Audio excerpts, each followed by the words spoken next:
Misterios y naufragios, faros, pintura, creaciones artísticas, legado. Eso fue lo que dejaron extranjeros en nuestro país. Hoy en Gloria y Muerte hablaremos sobre esa fusión cultural.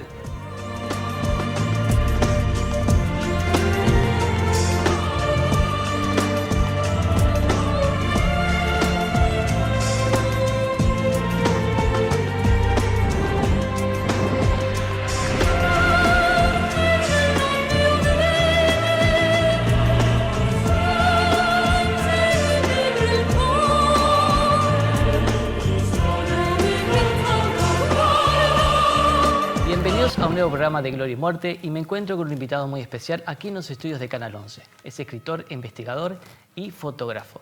Conmigo se encuentra Juan Antonio Varese. Antonio, un placer tenerte aquí en el programa Gloria y Muerte. No es casualidad, hace tiempo que estamos tratando de concretar esta entrevista. Bueno, las cosas son como el vino, requieren su tiempo de maduración y llegó el momento. Bueno, yo voy a nombrar varios libros que son importantes, que hemos dialogado para el público, que lo van a ver en pantalla.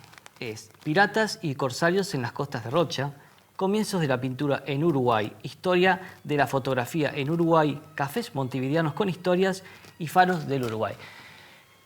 ¡Wow! Muchísimo. Bueno, pero todos tienen un común denominador. Y el común denominador es la historia y el entusiasmo por descubrirla, por investigar. Si tú investigás, yo siempre te digo una metáfora, tengo una lupa en la mano y donde acerco la lupa encuentro temas de interés. Cualquier cosa puede, aún la persona o un simple detalle aparentemente sin importancia, si tú la enfocás y empezás a estudiarlo y a ver sus posibilidades, vas a encontrar aspectos interesantes.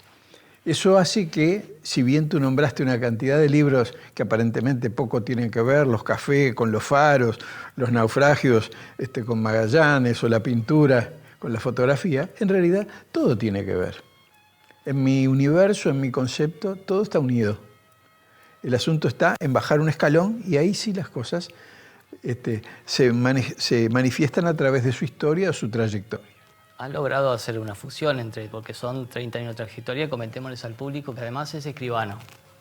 Bueno, comencé mi carrera profesional como escribano, lo que me dio una trayectoria de 30 años de investigar documentos y de conversar con la gente, que son la base para hacer cualquier investigación. Investigar documentos o libros de historia o libros de cualquier materia que uno desee, y también el diálogo con las personas. No una conversación, un diálogo. Porque en el diálogo podés realizar una entrevista, podés realizar un contacto importante, podés averiguar cosas o podés transmitir cosas. Y entonces, como en toda esa experiencia, lo que me ha importado siempre es llegar a la gente, comunicar lo que uno siente y lo que uno quiere. O sea, esto es como una fusión, pero no fue un cambio radical. Fuiste, creo que por el 80, sí, a través de un viaje, ¿no? A raíz de varios viajes, sobre todo de uno muy especial, que tuve oportunidad de realizar a Israel por una beca para estudiar cooperativismo. Llegué a esa ciudad, llegué a Israel y me encontré con un mundo muy diferente al de ahora en estos libros. No, en ese momento era un mundo en el cual coexistían de alguna forma el judaísmo con la mezquita El Aqsa, que es una de las más importantes del mundo islámico, y por supuesto el Santo Sepulcro, que yo soy católico, bueno, y ahí disfruté, estudié y me transformé en otra persona después de haber estado 30 días en ese entorno cultural multifacético. Volví otra persona, volví con ganas de investigar, con ganas de estudiar, con ganas de dejar de limitar mi profesión a la parte económica, pero dedicarme a investigar todas las cosas lindas que había. Y empecé estudiando historia de las religiones. Diste conferencias algunas también, ¿no? Di unas charlas. ¿Y qué pasó? Después de unos meses o unos años, las di en la Asociación Cristiana, en el Círculo Consejo Ecuménico. Pero claro, pasado el tiempo, me quedé sin tema. Y entonces dije, bueno, me gustó el intercambio y el diálogo con los demás. Vamos a buscar nuevos temas. Que además tu profesión también, digámosles a la gente, temas jurídicos, es como bien dices tú, hay que estar investigando, hay que estar ocupándose, y eso justamente es lo que has hecho por caminar por las playas de Rocha, ¿verdad? Efectivamente. Cuando uno investiga como profesional, como abogado, como escribano, encima de lo que uno piensa está la responsabilidad de los intereses ajenos. Por eso hay que tener un cuidado muy especial. Eso me habilitó después a tener un respeto total por los documentos, por los papeles antiguos, por los expedientes. Cuando tuve oportunidad de estar en los archivos, el Archivo General de la Nación, la Biblioteca Nacional, el Museo Histórico, bueno, uno investiga y mira con especial cuidado y respeto por toda esa documentación, por esos papeles que hay que tocarlos con guantes porque hay que respetar esa ancianidad. Está la historia aparte. Porque está la historia. Ahora, 32 libros, corregime si no estoy en lo correcto. 32 y medio. Estás en el proceso. Sí, no todos son libros, algunos son menores, son folletos en colaboración. Pero de todas maneras, hoy traje para compartir con ustedes los 5 libros de los cuales creo que me siento orgulloso y con ganas de seguir profundizando en esos temas. Y también identificado. Efectivamente, identificado. Hablaremos piratas, corsarios en Rocha. Yo te diría que empecemos por los naufragios. A ver. Y empecemos por este libro de naufragios y leyendas en las costas de Rocha, que de alguna forma se transformó en lo que náuticamente se considera el buque insignia, es decir, el buque que va primero, el que va abriendo puertas, el que va llegando a puertos. ¿Y por qué? Porque este libro, que surgió de largas caminatas por las playas de Aguas Dulces, por Cabo Polonio, por La Paloma, por Punta del Este, por La Pedrera, siempre he sido un caminador de la costa. Con los pies descalzos sobre la arena uno va entendiendo muchas cosas. Y ahí, 40 o 50 años atrás, uno encontraba todavía algunos restos de barcos. Maderas, trozos oxidados de hierro, que a veces aparecen y desaparecen. Ahora ya no queda casi nada, pero todavía 40 o 50 años atrás se podían ver. Y entonces eso me despertó la curiosidad. Y la curiosidad es el primer paso para investigar. ¿Y por qué la curiosidad? ¿Y esto qué es? ¿Esto fue de un barco? ¿Qué historias hay atrás de estos hierros viejos? ¿No? Bueno, entonces esa pregunta es la que me llevó a empezar a investigar. ¿Y qué has encontrado? Primero conversando con los pescadores de la costa. En Rocha y en José Ignacio y eso, los pescadores son generalmente lugareños. No es como acá en Punta del Este, que si uno va a la Brava o a la Mansa, el pescador generalmente es un turista argentino. Bueno, claro. En esas zonas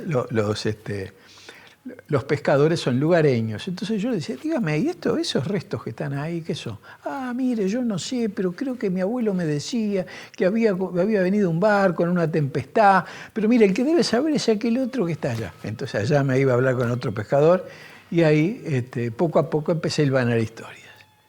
Y despertada la curiosidad, dije, no, pero vamos a buscar los documentos. Primero la historia, primero los comentarios, vamos ahora a investigar. Y ahí empecé a ir, por mi parte y por investigadores que contraté, a revisar en la Biblioteca Nacional y en el Archivo Histórico sobre las historias de los barcos hundidos. Y me encontré con que en Maldonado existe un libro maravilloso, que es la base de todo, que se llama Maldonado y su región, que tiene una lista de los naufragios de Maldonado y Rocha. ¿Y por qué Maldonado y Rocha? Porque hasta 1881 el gran departamento de Maldonado comprendía desde el arroyo Solís Grande hasta el arroyo del Chuy.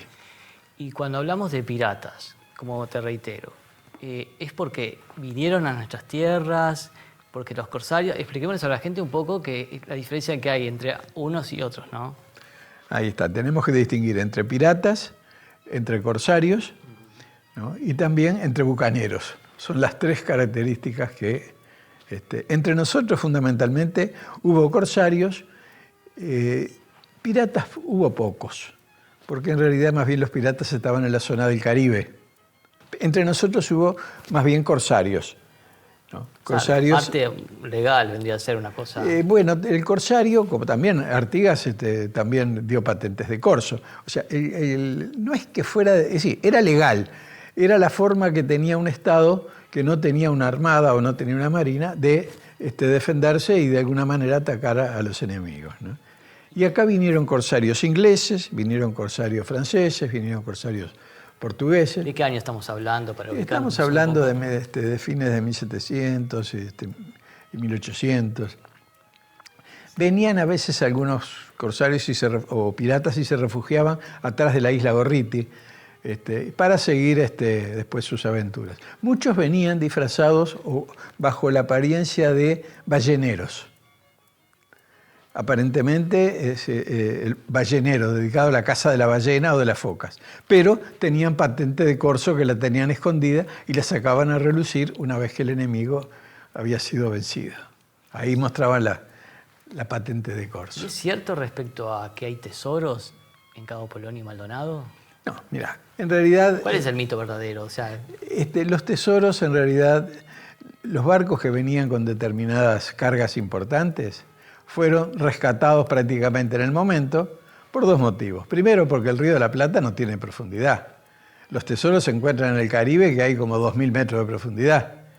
Y hasta hace unos años no había buzos capaces con instrumentos de llegar hasta ahí. Pero en el Río de la Plata, que habrá 10, 12, 8, 10, 12... Entonces, los mismos españoles rescataron lo que quedaba. Solo hubo 2 o 3 opciones, como el caso de Nuestra Señora de la Luz, ahí frente a Montevideo, frente a Carrasco, pero eso fue encontrado por el buzo y corsario moderno Rubén Collado. Pero bueno, en realidad, después de haber investigado y de haber empezado preguntando a los pescadores y a los buzos que encontraban alguna cosa, hasta el día de hoy, mi conclusión terminante es que el verdadero tesoro es un tesoro arqueológico. Porque los barcos hundidos, sobre todo los que están en la bahía de Maldonado, estoy trabajando en ese tema ahora, representan verdaderas cápsulas del tiempo. Verdaderos reservatorios o reservorios de gran valor histórico, que solo pueden interpretar e investigar los que han estudiado para eso, que son los arqueólogos subacuáticos. Juan, ¿te parece que invitemos al público a una segunda tanda y volvemos? La tierra es oportunidad. Inmobiliaria Cali Raíces. Venta de chacras, terrenos y casas. Realizamos fraccionamientos que transforman proyectos en realidades. Con respaldo profesional y confianza, trabajamos en todo el país y a nivel internacional. Cali Raíces, donde tus proyectos toman tierra. 098559096. Página de Uruguayos Ausentes del Uruguay. La página difunde las búsquedas de las personas ausentes en Uruguay. La única forma de contactarse es a través del WhatsApp 091 843 516 con la denuncia radicada. Las publicaciones son gratuitas. Red social Facebook. Página de Uruguayos Ausentes del Uruguay. Estimado público, volvemos con esta charla increíble con Juan Antonio Varese y vamos a hablar sobre los faros del Uruguay. Juan, a ver, ¿qué podemos decir? Son una guía, tienen historia, conservan memoria. Lo que pasa es que después de los naufragios viene la contrapartida. Y en medio de una noche terrible de temporal, el faro es la salvación. Entonces, en un programa de televisión, después de haber escrito el libro de los naufragios, me invitan a hablar sobre los faros.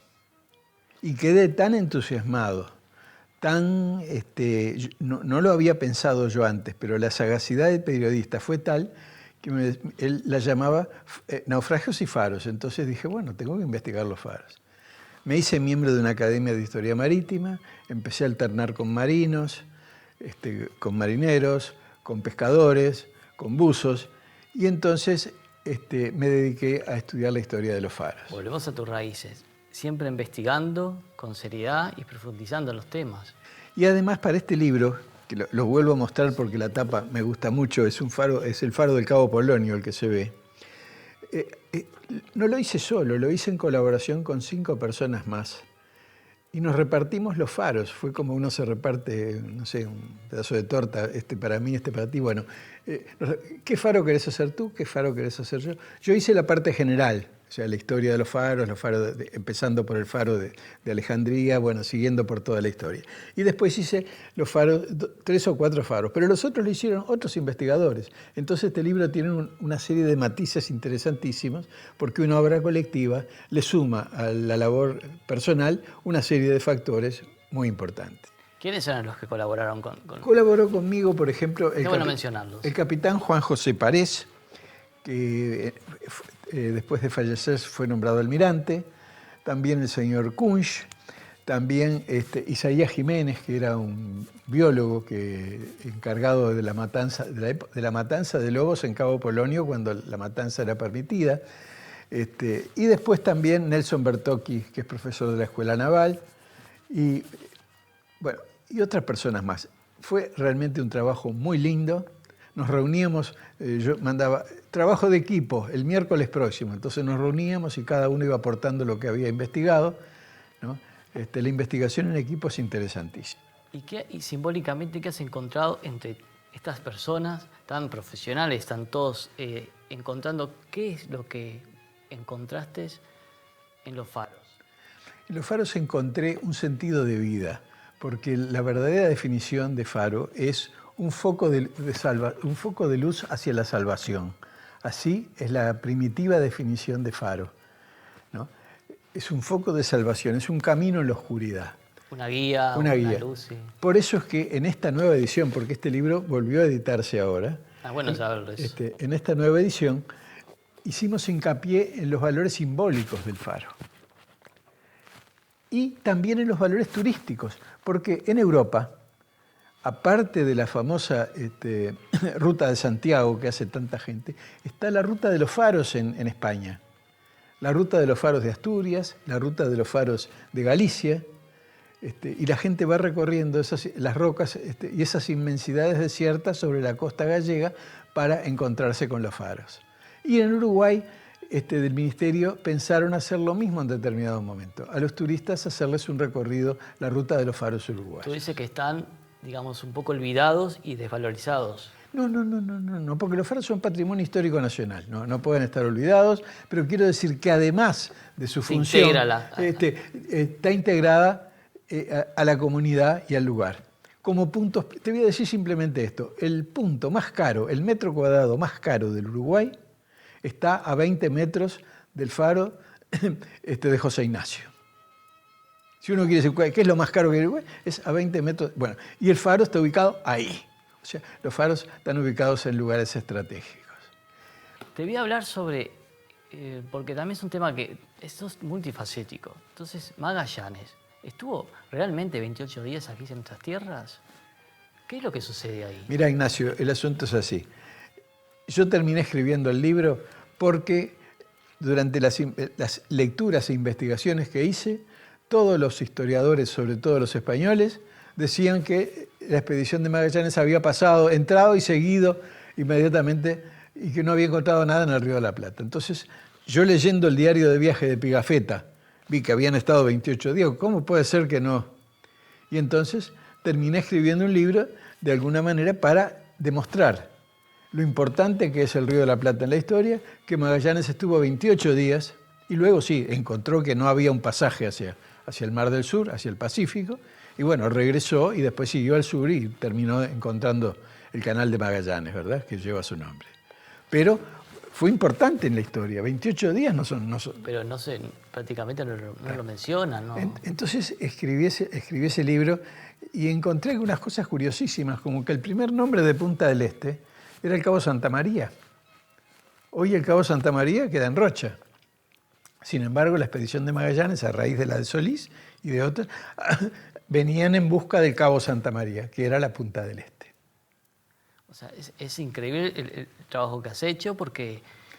No se menciona eso. Pero... No se menciona, pero a mí me parece... Yo defiendo lo nuestro.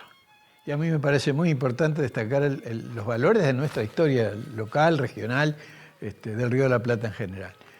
Y si realmente esa expedición, la más famosa del mundo, la que abrió y demostró finalmente, no con Magallanes, sino con Sebastián Elcano, que la continuó, demostró que la Tierra era redonda, abrió los ojos al mundo. Bueno, esa expedición estuvo 28 días entre nosotros. Y fue también la que de alguna manera dio el nombre a Montevideo. Arriba de uno de los mástiles, ¡Monchepiteu! Gritó uno de los, o Monchevide en realidad, gritó uno de los marineros. Es una de las versiones, hay otras, pero entonces hasta le habría dado el nombre a nada menos que a la capital del país, ¿no?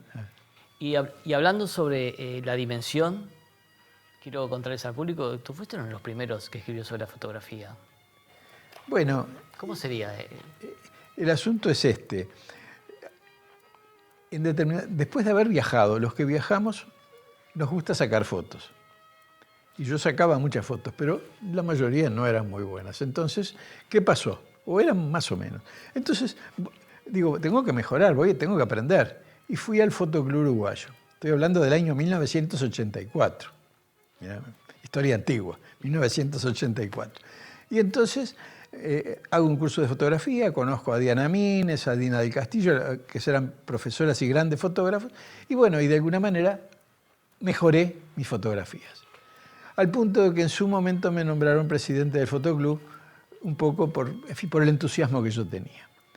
Y como presidente tuve oportunidad de ir a Francia, porque en 1989, sigo hablando de historia antigua, para ustedes 1989 es historia antigua, pero bueno, en ese año se celebraron los 150 años del descubrimiento del daguerrotipo.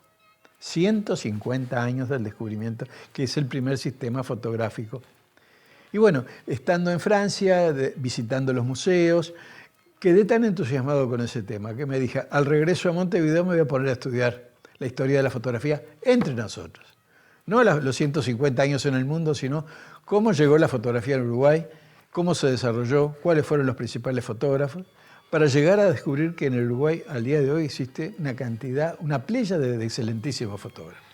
O sea, nuestra cultura comenzó con los extranjeros, porque también lo que es el retrato y la fotografía van de la mano, ¿no? Cuéntanos un poco sobre eso. Cuando estudié sobre el origen e investigué sobre el origen de la fotografía, que acá vamos a mostrar, quedé deslumbrado por los orígenes de la pintura. ¿Por qué? Porque los fotógrafos publicaban en los diarios un aviso diciendo: fotógrafo o daguerrotipista recién llegado de Francia ofrece sus servicios para retratar a las bellas montevideanas. Entonces yo en el archivo histórico, copiaba a mano, porque en aquel tiempo no había celulares. Qué lástima, no había celular, tenía que copiar a mano todos los... Pero de golpe, 3 renglones más abajo me encontraba: pintor recién llegado de Italia ofrece sus servicios para retratar a los habitantes de Montevideo.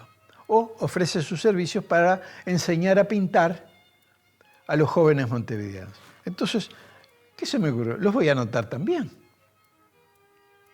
Yo no tenía especial interés en la pintura en ese momento, pero sí, era como un pero me llamaba la atención los daguerrotipistas de un lado y los pintores de otro.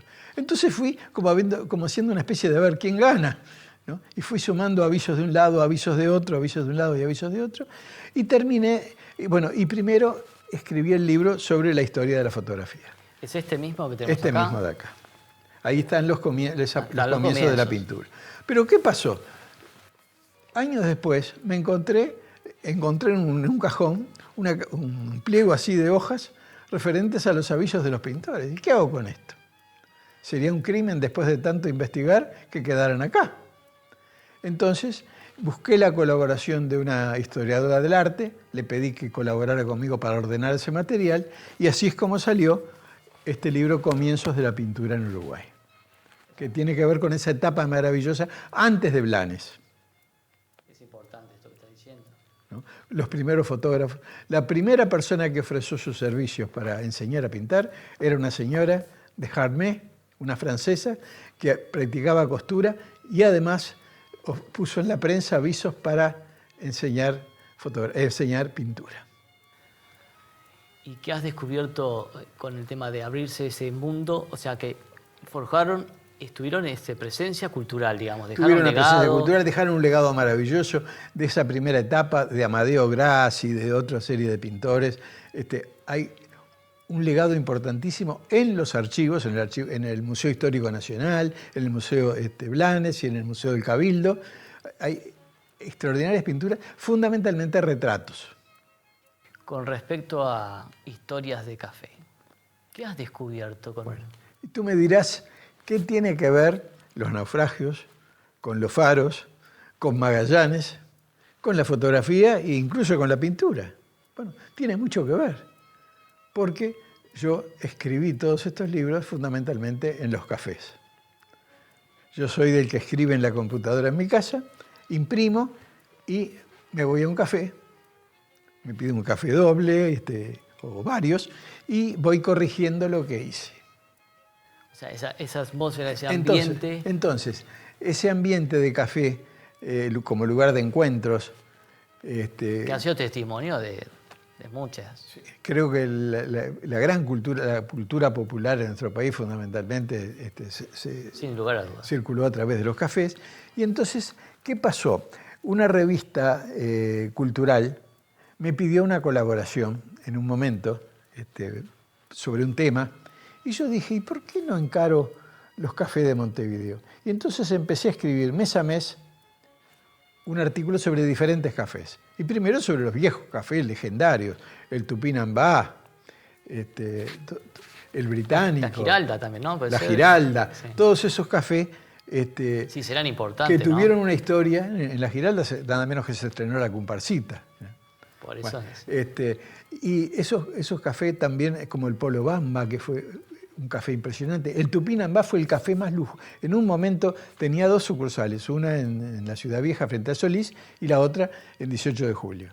El de 18 de julio llegó a ser el café más lujoso de América del Sur durante mucho tiempo. Mirá lo que estamos hablando, lo que era ese Montevideo del 1920, 1930, una cosa impresionante. Quedé tan deslumbrado que terminé escribiendo este libro, Cafés Montevideanos con Historias. Y acá se refiere todo lo que tiene que ver con los cafés ya cerrados. Y para ir terminando esta entrevista, Juan, ¿qué nos deja esta cultura, toda esta investigación que has tenido en tantos años, que has volcado para el público, para nosotros, para futuras generaciones? Mira, Ignacio, mis libros no pretenden ser exhaustivos, yo no pretendo decir todo. Pretendo poner sobre la mesa los temas para mostrarlos con pluma fácil, con pluma atractiva, para que sirvan, para que entusiasmen a la gente. Y cada uno que le interese un tema se dedique a investigarlo, porque, les repito, no hay mayor placer que investigar. Entonces quiero dejar puertas abiertas y ventanas abiertas para que cada uno se ponga a investigar los temas que le interesen. Esa es mi misión. Gracias por compartir un momento con nuestro programa. Te quiero obsequiar hablando de libros, de Inés Bustiazo, Rosas y Violetas para Juana. Lo tengo que corregir aquí. Y de este muchacho joven. Pero nada menos que de Juana de Ibarburu. Primera presidenta de la Asociación Uruguaya de Escritores. Exacto. Y bueno, La Tapera de Oribe, que es de Guzmán Carrillo Rosas, que es un muchacho que, igual que tú, está investigando sobre la Tapera de Oribe. Pero mirá que hallazgos históricos. Mirá, tengo que conocerlo a Guzmán. Exacto. Sí. Te agradezco muchísimo la presencia, tu trayectoria, tu legado, porque nos has dejado una cantidad de material a las futuras generaciones. Y al público los estoy invitando el próximo mes, el primer domingo, aquí en Canal 11 de Punta del Este, en un nuevo programa de Gloria y Muerte.